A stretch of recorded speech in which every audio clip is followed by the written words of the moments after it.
नमस्कार, सुबह लक्ष्मी में आप सभी का स्वागत है। मैं हूं हेमंत जय। आगे बढ़ने से पहले आइए देख लेते हैं इस वक्त की हेडलाइंस। ग्रीस की चिंताओं से अमेरिकी बाजार में दबाव। डाउ जोन्स करीब 150 पॉइंट फिसला। S&P और नैस्डैक भी 0.5% नीचे बंद।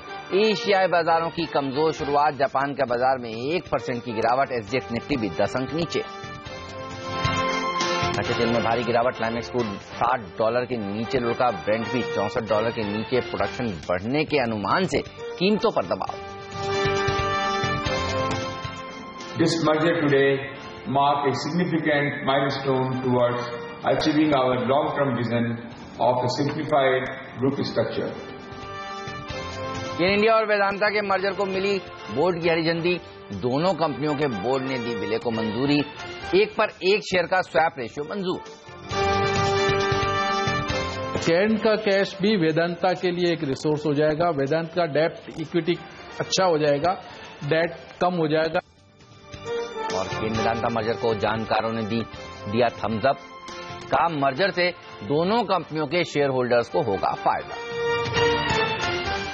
शुक्रवार को बाजार बंद होने के बाद आए IIP और CPI के आंकड़े। IIP ग्रोथ दुगना होकर 4% के पार निकला, लेकिन रिटेल महंगाई दर 1% की बढ़ोतरी। आज 12 बजे आएंगे थोक महंगाई दर के आंकड़े। छोटे उद्योगों के लिए स्किल्ड कर्मचारी मिलना होगा आसान। सरकार आज लॉन्च करेगी MSME employment exchange programme. Pension विवाद सुलझाने के लिए टाटा स्टील UK ने दी नई पहल। आर्बिट्रेशन के लिए निजी एजेंसी को किया हायर। और कमोडिटी वायदा बाजार में बड़े रिफॉर्म्स की तैयारी। मार्केट रेगुलेटर सेबी ने की कमोडिटी ब्रोकर्स के साथ अनौपचारिक बैठक। गिरते वॉल्यूम और गड़बड़ी से निपटने की रणनीति पर हुई चर्चा।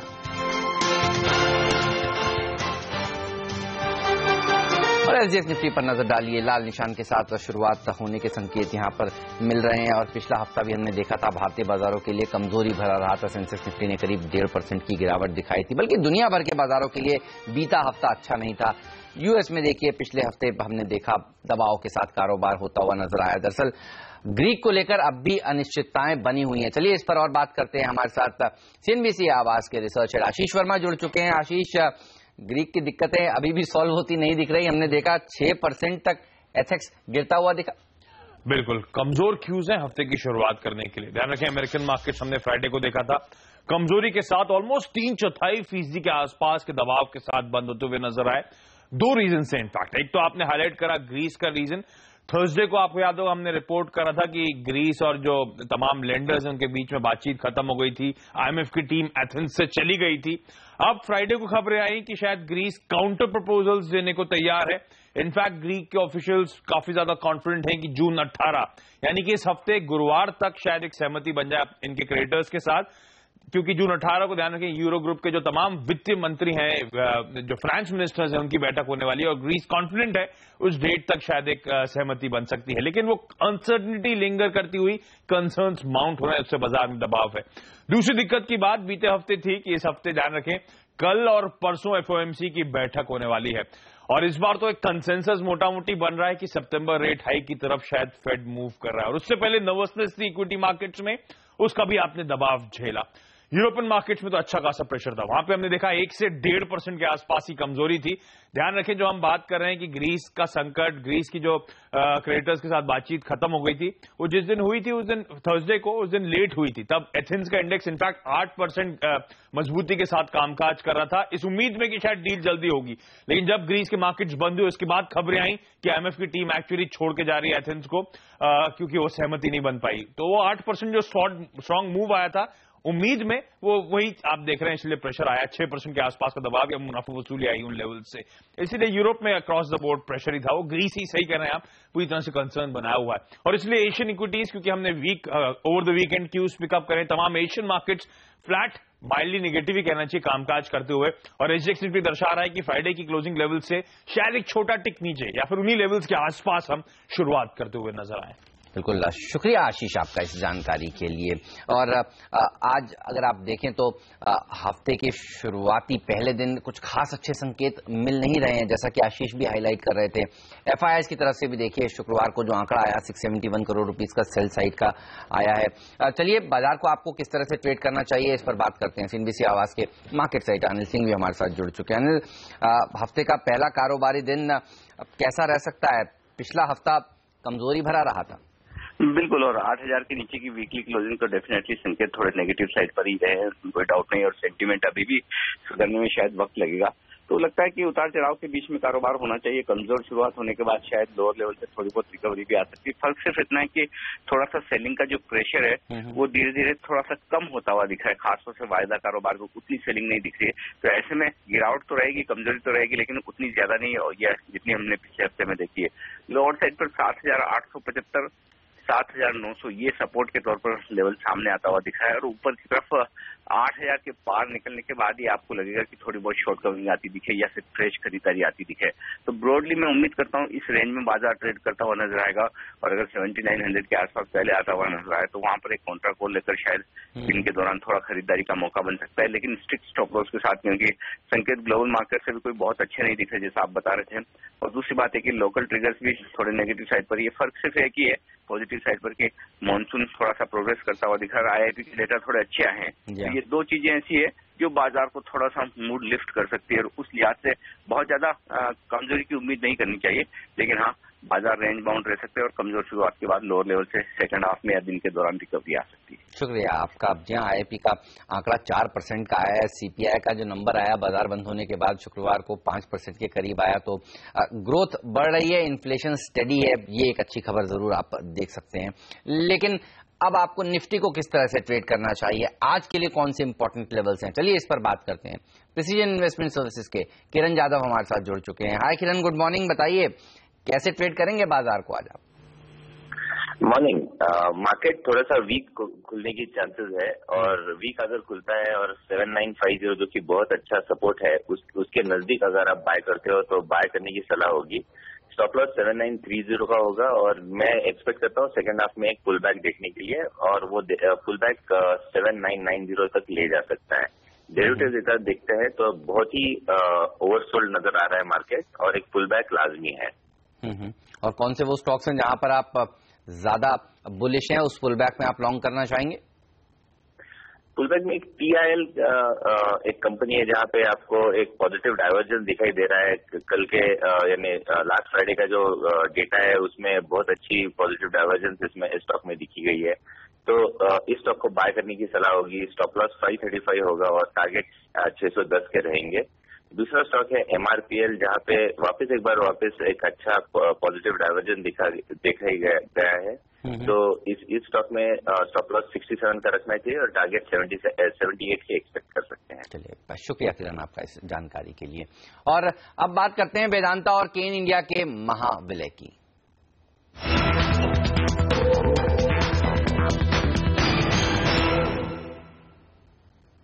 केन इंडिया का वेदांता में मर्जर होगा।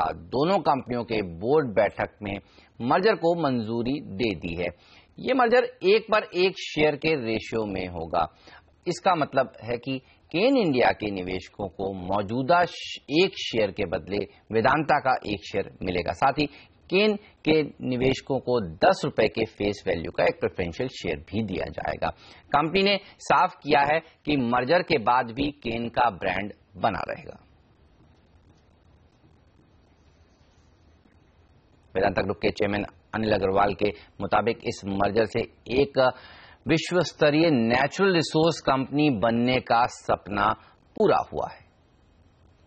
It has been my long-standing dream to create world-class Indian natural resources company with a global scale and recognition. I am extremely delighted to announce the board approval from both Kain India and the Vedanta Limited for the merger. This merger today marks a significant milestone towards achieving our long-term vision of a simplified group structure. Cairn India का मानना है कि merger से निवेशकों को फायदा होगा और ग्रोथ को रफ्तार बढ़ाने में मदद मिलेगी। It de-risks our exposure to single commodity. We continue to grow, and as the chart on the top right shows, that diversified companies earn much better returns than those companies that might be exposed to single commodity in oil and gas. So Cairn gets access to very stable cash flows, which support the investment cycle through investment for projects throughout the commodity life cycle. And the Vedanta assets are very, very good. Not only are they diversified, but we get access to a broad set of commodities which are low cost and have longer life assets. और deal पर बात करने के लिए हमारे साथ senior writer Neeraj Bajpayee जुड़ चुके हैं। नीरज भाई, गुड मॉर्निंग। ये बताइए, इस मर्जर का क्या उद्देश्य है और निवेशकों के लिए कितना फायदेमंद है ये? देखिए, मर्जर का जो बेसिक उद्देश्य था, जैसा कि कंपनी कह रही कि वो एक ग्लोबल जायंट के तौर पे सामने आना चाहते हैं कमोडिटीज बिजनेस में, जिसमें आयरन और बॉक्साइट, एल्युमिनियम और क्रूड सब कुछ एक साथ उसमें ट्रीट किया जाता है। ये उस दिशा में कदम है जो कंपनी का ऑफिशियल स्टैंड है। तो ये एक उनका पर्पस हो सकता है कि एक ग्लोबल कंपनी बनाए। लेकिन जो जानकार मान रहे हैं, जो तमाम बातचीत करने पे और जो कल उनकी प्रेस कॉन्फ्रेंस में निकल के आ रहा है, कि कहीं न कहीं ये उनका इरादा भी है कि केन की बैलेंस शीट में जो कैश है वो भी जब वेदांता में आएगा तो उनकी डेट इक्विटी रेशियो इंप्रूव होती हुई दिखेगी। इसी के साथ वो हिंदुस्तान जिंक लिमिटेड को भी मर्ज करना चाहते हैं, हालांकि उसमें भी दिक्कतें हैं, अड़चने हैं, लेकिन उसमें भी बहुत कैश है तो वो लाना चाहते हैं। तो कहीं ना कहीं ये जो डेट इक्विटी रेशियो सुधारने का प्राइमरी इनका उद्देश्य है, लेकिन इसके साथ ही मर्जर के साथ ही एक जायंट के तौर पर उभरना चाहते हैं। जहां तक केन इंडिया की बात है, तो केन इंडिया जिस स्थिति में इस समय है, क्रूड प्राइसेस गिरने के बाद उसके कैपेक्स में कमी आई है, प्रोडक्शन में कमी आई है, तो वहां जो मुश्किलें दिख रही हैं वो लगता नहीं है। इसीलिए बार बार टाइमिंग पे सवाल उठाया जा रहा था कि इस टाइम पे क्यों मर्ज किया जा रहा है। तो निश्चित तौर पे जो केन इंडिया के शेयर होल्डर्स हैं उनके लिए बहुत वैल्यू क्रिएशन यहाँ पे नहीं होगा, रादर उनको थोड़ा नुकसान ही आप कह सकते होगा, क्योंकि जब ये मर्ज हो जाएगी तो एक ऐसी एंटिटी जहां पे क्रूड और कमोडिटी दोनों, कमोडिटी का लाइफ साइकिल दूसरा होता है। केन एक जो क्रूड है वो पॉलिटिकल कमोडिटी है, जबकि जो आयरन ओर है ये सब इंडस्ट्रियल कमोडिटीज हैं। तो दोनों के बीच में सिंक कंपनी बनाना चाहती है, लेकिन थोड़ा डिफिकल्ट होगा। तो निश्चित तौर पर आगे जाते हुए केन के जो प्रोस्पेक्ट्स है, केन के जो कैपेक्स होंगे, उन पे आपको निश्चित तौर पर दबाव देखने को मिलेगा, जो ऑलरेडी इस बारे में दिख रहा है कि उन्होंने अपना कैपेक्स भारी मात्रा में कट किया है। तो केन के निवेशकों के लिए कहीं न कहीं ये नुकसानदायक होगा, लेकिन वेदांता के लिए डेफिनेटली फायदेमंद है। शुक्रिया नीरज आपका इस जानकारी के लिए। और केन इंडिया और वेदांता के मर्जर पर जानकारों का क्या कहना है, आइए सुन लेते हैं।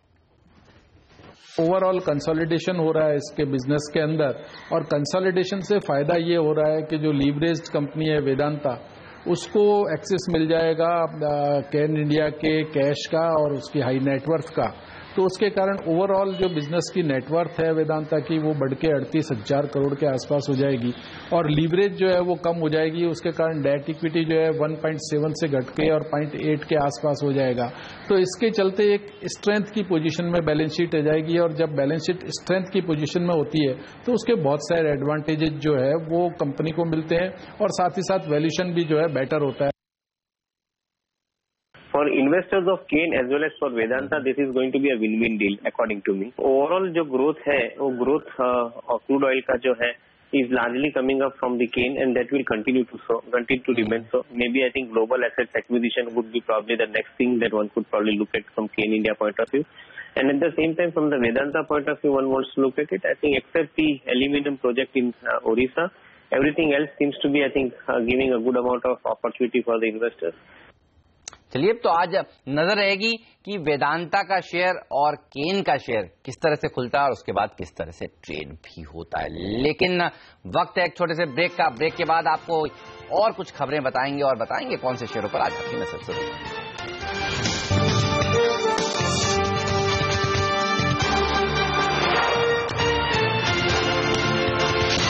स्वागत है आप सभी का सीएनबीसी आवाज पर। टाटा स्टील की यूके यूनिट ने कर्मचारियों की हड़ताल रोकने के लिए एक नई पहल की है।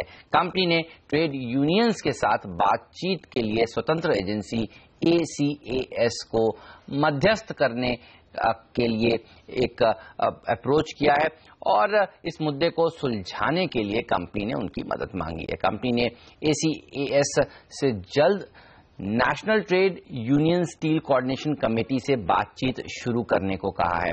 पेंशन विवाद को लेकर टाटा स्टील की यूके यूनिट के कर्मचारी 22 जून को हड़ताल जाने वाले हैं। चलिए देखते हैं कौन से वो स्टॉक्स हैं जिस पर आज आपकी नजर होनी चाहिए। बताने के लिए हमारी सहयोगी हमारे साथ जुड़ चुकी हैं सोनम मेहता और पूजा त्रिपाठी। हाय, गुड मॉर्निंग। बताइए कहां नजर रखी जाए। Good morning Hemant. Tata Motors के साथ शुरुआत करेंगे। कंपनी ने अपने मई महीने के ग्लोबल बिक्री के आंकड़े घोषित किए। ये होलसेल बिक्री के आंकड़े हैं जहां पर मामूली सा सुधार दिखाई दे रहा है। 2% की सिर्फ बढ़ोतरी हुई है ओवरऑल नंबर्स में, जहां पर मदद यहां पर पैसेंजर व्हीकल से इस बार मिली है, जबकि कमर्शियल व्हीकल का परफॉर्मेंस थोड़ा सा फ्लैट रहा है। जैगुआर का परफॉर्मेंस बेहतरीन है, 7% की बढ़ोतरी बिक्री में दिखाई दे रही है, लेकिन लैंड रोवर की बिक्री में एक गिरावट दिखाई दे रही है, जहां पर कंपनी काफी वक्त से ट्रांजिशन पीरियड में रही है। नेस्ले का काउंटर भी आज आपके रडार पर होना चाहिए। यहाँ बॉम्बे हाईकोर्ट ने मैगी मामले को अगली सुनवाई 30 जून को होगी, और जिसमें कि उनका कहना है कि तब तक जो भी प्रोडक्ट अप्रूव कर दिए गए हैं उनको कैंसिल नहीं किया जाएगा। और इसके अलावा हाईकोर्ट ने FSSAI और महाराष्ट्र FDA को भी निर्देश दिए हैं कि वो नेस्ले की अर्जी पर 2 हफ्ते में के अंदर जल्द से जल्द रिप्लाई करें। टाटा पावर रिलायंस इंफ्रा के काउंटर पर नजर रखेगा, जहां पे आज से दिल्ली में बिजली की दरों में बढ़ोतरी हो रही है। 6% की बिजली में बढ़ोतरी हो रही है। टाटा पावर के जो एरियाज है वहां पे 4% की बढ़ोतरी हो रही है, जबकि बाकी के दिल्ली के एरियाज में 6% की बढ़ोतरी हो रही है। जयश्री केमिकल्स और आदित्य बिरला केमिकल्स का काउंटर भी आज आपके रडार पर होना चाहिए। यहाँ जयश्री केमिकल 107 एकड़ की जमीन आदित्य बिरला केमिकल्स को ट्रांसफर करेगी, जिसके लिए उनको ओडिशा सरकार से मंजूरी मिल गई। कावेरी सीड यहाँ पे RBI की तरफ से स्टेटमेंट आया है, जहाँ पे FIIs का निवेश जो है वो कंपनी में बढ़ा सकते हैं। 49% पे जो विदेशी निवेश सीमा है उसको बढ़ाकर 49% कर दिया गया है। सतलज टेक्सटाइल्स और चंबल फर्टिलाइजर्स भी आज फोकस में रहेंगे। यहाँ CCI ने सतलज टेक्सटाइल को चंबल फर्टिलाइजर्स के हिमाचल प्रदेश के एक मिल को एक्वायर करने की मंजूरी दे दी है, और ये डील करीब 233 करोड़ की होगी। इन्फोसिस के काउंटर पर नजर रखेगा। आज इसका 1:1 बोनस का एक्स डेट है, मतलब आज ही इस शेयर में इस बोनस का एडजस्टमेंट आपको दिखाई देगा। साथ ही SR ऑयल का जो सर्किट फिल्टर था उसको बदलकर 10% कर दिया गया है, जो पहले 20% पर था। और आखिर में बात करते हैं FIPB बैठक की। आज उनकी बैठक होगी, जिसमें 25 प्रस्तावों पर विचार किया जाएगा। इसमें Kotak Mahindra bank, Den Networks, Hathway, RCom की सब्सिडरी रिलायंस ग्लोबल कम्युनिकेशन और इरोज इंटरनेशनल के प्रस्तावों पर विचार किया जाएगा। ये बात तो ये तमाम शेयर हैं जिस पर आज आपकी नजर जरूर होनी चाहिए। शुक्रिया आप दोनों का इस जानकारी के लिए। वक्त है फिलहाल एक ब्रेक का। ब्रेक के बाद आपको बताएंगे कमोडिटी और करेंसी बाजार में आपको आज क्या रणनीति बनानी चाहिए।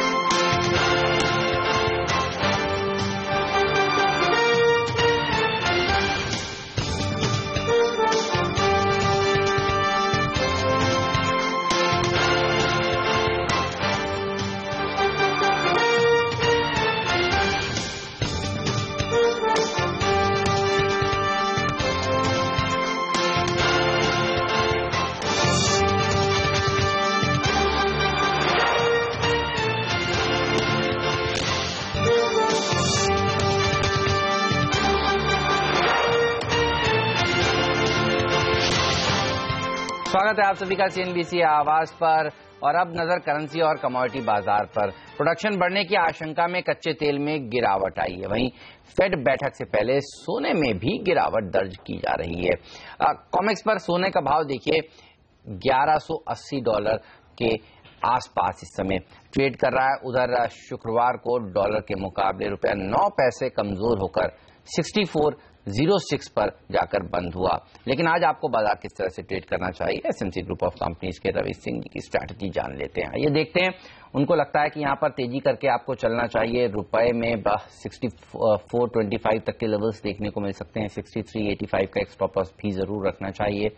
सोने पर उनकी राय है कि यहाँ पर 26,950 तक के लेवल्स देखने को मिल सकते हैं। 26,720 का एक स्टॉप लॉस भी आपको जरूर लगाना चाहिए। और चांदी में भी खरीदारी की राय है। 36,900 तक के लेवल्स देखने को मिल सकते हैं। 36,400 का एक स्टॉप लॉस आपको जरूर लगाना चाहिए। चलिए, ये तो ही कमोडिटी बाजार की बात। लेकिन CNBC आवाज हमेशा आपको निवेश करने के लिए उत्साहित करता है, क्योंकि हमारा ये मानना है कि पैसा हाथ का मैल नहीं, आपके चेहरे की मुस्कुराहट है। फाइनेंशियल लिटरेसी की हमारी मुहिम में हम लोगों को फाइनेंशियल सिस्टम से जोड़ने की कोशिश कर रहे हैं। इसी मुहिम को आगे बढ़ा रहा है इंडियन ट्रेडिंग लीग यानी ITL। इसके जरिए आप भी 1 करोड़ रुपए जीत सकते हैं। जी हाँ, आपको लॉग इन करना है www.itl.com indiantradinglead.com पर लॉगिन करें, रजिस्टर कराएं अपने आप को और इसमें ट्रेडिंग के लिए आपको 25,000 रुपए जमा करने होंगे और बड़े से बड़े ट्रेड पर सिर्फ 20 रुपए का ब्रोकरेज आपको देना होगा। चलिए जाते आते देख लेते हैं एसजीएक्स निफ्टी किस तरह से ट्रेड कर रहा है। आधे घंटे पहले हमने देखा था लाल निशान के साथ ही कारोबार हो रहा था, 10 अंक की गिरावट थी और अब देखिए 4 अंक की गिरावट है। सुस्ती भरा ट्रेड यहां पर देखने को मिल रहा है। सीधे चलते हैं नीरज के पास और जानते हैं फिर कि स्टॉक 2020 में आज किस तरह की रणनीति हमारे कप्तान बना रहे हैं। नीरज बताइए, बल्लेबाज ज्यादा है या गेंदबाज? गुड मॉर्निंग हेमंत, एक मिलीजुली टीम लेके चलने का इरादा है क्योंकि जिस तरीके से बाजार लग रहा है कि एक शुरुआती मुझे लग रहा है थोड़ा सा बाउंस तो आएगा, लेकिन वो सस्टेन कितना करेगा इस बात को लेकर के डायरेक्टर्स को लगता है कि थोड़ी सी सतर्क रहना चाहिए क्योंकि जो ग्लोबल मार्केट की हालत है वहां से बहुत अच्छे संकेत नहीं है और तरह तरह की खबरें चल रही कि डॉयश बैंक बहुत दिक्कत में है और बहुत बड़ी मात्रा में उनके बॉन्ड में इनका एक्सपोजर है $3 ट्रिलियन के आसपास का। अगर वहां थोड़ी बहुत दिक्कत होती है तो बहुत मुश्किल होगी, लेमन जैसी स्थिति बन सकती है। इसमें सेक्टर्स लगता है बहुत कॉशियस ट्रेड करना चाहिए, इसलिए एक मिक्स टीम रखेंगे, लेकिन डेफिनेटली सेल साइड के स्टॉक्स ज्यादा होंगे टीम में आज भी। ओके, तो गेंदबाज ज्यादा होने वाले हैं नीरज की टीम में हमेशा की तरह। चलिए आप बने रहिए सीएनबीसी आवाज के साथ। कौन से वो स्टॉक्स हैं जो आशीष और नीरज की टीम में आज हैं, ये जानने के लिए आपको थोड़ा सा इंतजार करना होगा। ब्रेक के बाद हाजिर करेंगे स्टॉक।